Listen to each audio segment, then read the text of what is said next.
ننھی جل پری۔ ننھی جل پری سمندر میں خوبصورت جل پریاں رہتی تھیں، جن میں 6 بہنیں تھیں۔ ان میں 5 جل پریاں بہت خوش رہتی تھیں، لیکن سب سے چھوٹی جل پری کو سمندر میں رہنا بالکل پسند نہیں تھا۔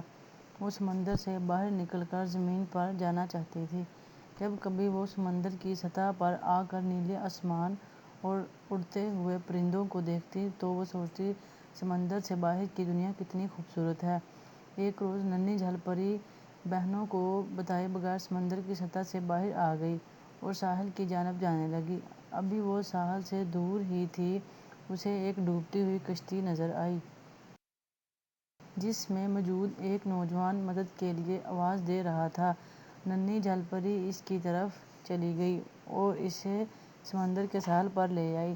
ساحل پر پہنچ کر وہ نوجوان بے ہوش ہو چکا تھا، تو ننھی جل پری نے اسے ایک چٹان کا سہارا دیا، پھر وہ واپس سمندر میں چلی گئی۔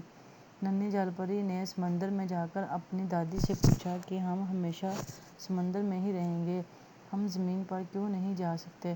دادی جل پری نے کہا، بیٹی، جل پریوں کی دنیا یہ سمندر ہی ہے، جہاں ہمیں کوئی خطرہ نہیں ہے۔ زمین پر رہنے والے اور ہماری دنیا میں بہت زیادہ فرق ہے۔ ننھی جل پری نے دادی سے کہا، کیا میں انسان بن کر زمین پر جا سکتی ہوں؟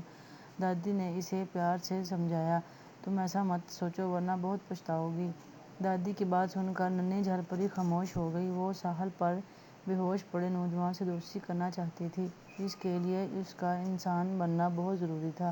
آخر کار وہ سمندر کے جادوگرنی کے پاس چلی گئی اور اس سے کہا کہ آپ مجھے انسان بنا دیں تاکہ میں زمین پر آسانی سے چل پھر سکوں۔